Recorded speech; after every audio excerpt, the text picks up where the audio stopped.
നമസ്കാരം. പ്രധാന വാർത്തകൾ.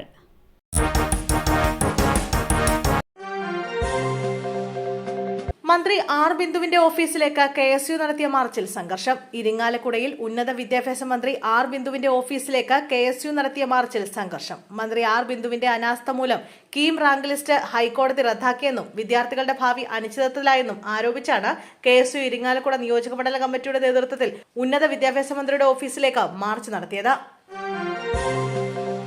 കലാമണ്ഡലം സത്യഭാമയ്ക്ക് തിരിച്ചടി. അപകീർത്തി കേസ് ഹൈക്കോടതി റദ്ദാക്കി. നർത്തകരായ RLV രാമകൃഷ്ണൻ, പത്തനംതിട്ട സ്വദേശി U ഉല്ലാസ് എന്നിവർക്കെതിരെ നൃത്താധ്യാപിക സത്യഭാമ നൽകിയ അപകീർത്തി കേസ് ഹൈക്കോടതി റദ്ദാക്കി.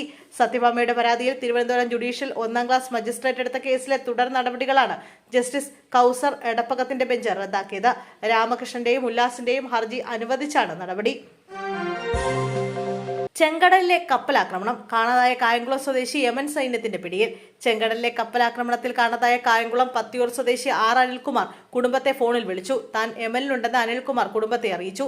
എന്നാൽ മറ്റു കാര്യങ്ങളൊന്നും പറയാതെ വേഗത്തിൽ ഫോൺ വെച്ചെന്നും കുടുംബം പറഞ്ഞു. യമൻ സൈന്യത്തിന്റെ പിടിയിലായി അനിലെന്നാണ് സൂചന. ഈ മാസം 10-നാണ് ചെങ്കടൽ ഹൂതികൾ ചരക്ക് കപ്പൽ ആക്രമിച്ചത്. ബന്ദിയാക്കിയവരിൽ അനിൽകുമാർ ഉണ്ടെന്നാണ് കുടുംബം പറഞ്ഞിരുന്നത്. കപ്പലിലുണ്ടായിരുന്ന കന്യാകുമാരി സ്വദേശി അഗസ്റ്റിൻ രക്ഷപ്പെട്ട് നാട്ടിലെത്തുകയും ചെയ്തിരുന്നു.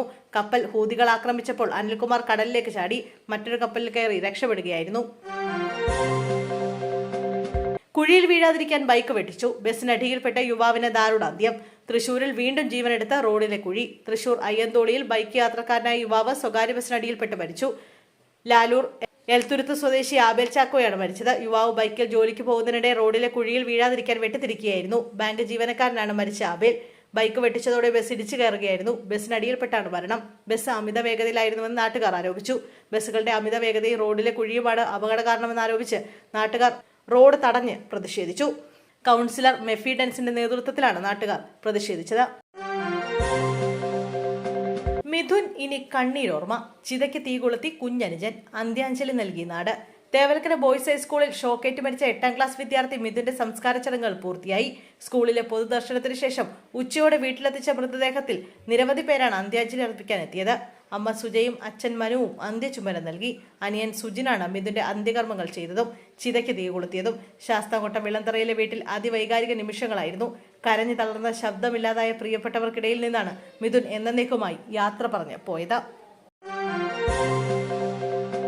നിപ്പ രോഗബാധ എന്ന സംശയം. 15 വയസ്സുകാരിയെ ആശുപത്രിയിൽ പ്രവേശിപ്പിച്ചു. തൃശൂർ മെഡിക്കൽ കോളേജിലാണ് പെരിന്തൽമണ്ണ സ്വദേശിയായ 15 വയസ്സുകാരിയെ ചികിത്സയ്ക്ക് പ്രവേശിപ്പിച്ചിരിക്കുന്നത്. ഇന്നലെ രാത്രിയാണ് കുട്ടിയെ മെഡിക്കൽ കോളേജിലെ ഐസൊലേഷൻ വാർഡിൽ എത്തിച്ചത്. പരിശോധനാ ഫലം വരുന്നതനുസരിച്ച് തുടർ നടപടി സ്വീകരിക്കുമെന്ന് ആശുപത്രി വൃത്തങ്ങൾ വ്യക്തമാക്കി. PP ദിവ്യ ഹൈക്കോടതിയിലേക്ക്. മുൻ ADM നവീൻ ബാബുവിന്റെ ആത്മഹത്യയിൽ PP ദിവ്യ ഹൈക്കോടതിയിലേക്ക്. തനിക്കെതിരെയുള്ള കുറ്റപത്രം റദ്ദാക്കണമെന്നാവശ്യപ്പെട്ടാണ് ദിവ്യ ഹൈക്കോടതിയെ സമീപിക്കുന്നത്. ദിവ്യക്കെതിരായി ചുമത്തിയ കുറ്റം തന്നെ നിലനിൽക്കില്ലെന്ന് ദിവ്യയുടെ അഭിഭാഷകൻ അഡ്വക്കേറ്റ് K വിശ്വൻ പറഞ്ഞു. നവീൻ ബാബു കൈക്കൂലി വാങ്ങിയതിന് സാധൂകരിക്കുന്ന തെളിവുകളുണ്ടെന്നും അദ്ദേഹം പറഞ്ഞു.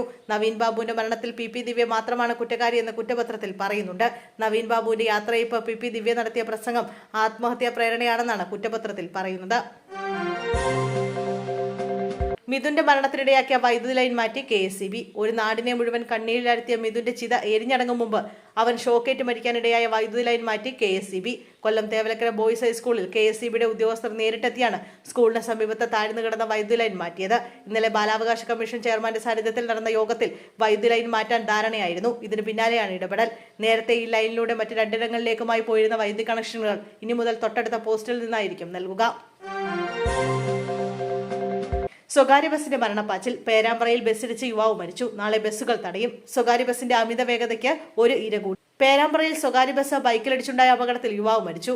മരുതോങ്കര സ്വദേശി അബ്ദുൾ ജബാദാണ് മരിച്ചത്. 19 വയസ്സായിരുന്നു. ബൈക്കിനെ മറികടക്കുന്നതിനിടെ ബസ് ബൈക്കിലിടിച്ചാണ് അപകടമുണ്ടായത്. തെറിച്ചു വീണ യുവാവിന്റെ മുകളിലൂടെ ബസിന്റെ ടയർ കയറി ഇറങ്ങി. കുറ്റ്യാടി കോഴിക്കോട് റൂട്ടിൽ സർവീസ് നടത്തുന്ന ഒമേഗ ബസ്സാണ് അപകടത്തിൽപ്പെട്ടത്. മൃതദേഹം കോഴിക്കോട് മെഡിക്കൽ കോളേജ് മോർച്ചറിയിലേക്ക് മാറ്റി. പേരാമ്പ്രയിൽ അമിത വേഗതയിലെത്തുന്ന സ്വകാര്യ ബസ്സുകൾ നിരന്തരം അപകടങ്ങൾ ഉണ്ടാക്കുന്നതായി നാട്ടുകാർ ആരോപിച്ചു. സംഭവത്തിൽ പ്രതിഷേധിച്ച് നാട്ടുകാർ നാളെ കുറ്റ്യാടി കോഴിക്കോട് റൂട്ടിൽ സർവീസ് നടത്തുന്ന സ്വകാര്യ ബസ്സുകൾ തടയും. ആലപ്പുഴയിൽ കുടുംബത്തെ പെരുവഴിയിൽ ഇറക്കിവിട്ട സംഭവം. CPM ലോക്കൽ സെക്രട്ടറി അടക്കം 5 പേർക്കെതിരെ കേസെടുത്തു. CPM പാലമേൽ ലോക്കൽ സെക്രട്ടറി നൌഷാദിനെ 1ാം പ്രതിയാക്കിയാണ് കേസെടുത്തത്. അമ്മ റിജിബിന്റെ പരാതിയിലാണ് കേസെടുത്തത്. വ്യാഴാഴ്ച ഉച്ചയ്ക്കാണ് CPM പാലമേൽ ലോക്കൽ സെക്രട്ടറിയുടെ നേതൃത്വത്തിൽ അമ്മയെയും പെൺമക്കളെയും വീട്ടിൽ നിന്ന് ഇറക്കിവിടുന്നത്. EMS ഭവന പദ്ധതി ലഭിച്ച വീട് വിറ്റതുകൊണ്ടാണ് ഇത്തരമൊരു നടപടിയെടുത്തതെന്ന് CPM പ്രവർത്തകരും ആരോപിച്ചിരുന്നു. നൂറിനാട് പോലീസിൽ കുടുംബം പരാതി നൽകിയതോടെ പോലീസ് എത്തി വീട് തുറന്നു നൽകുകയായിരുന്നു.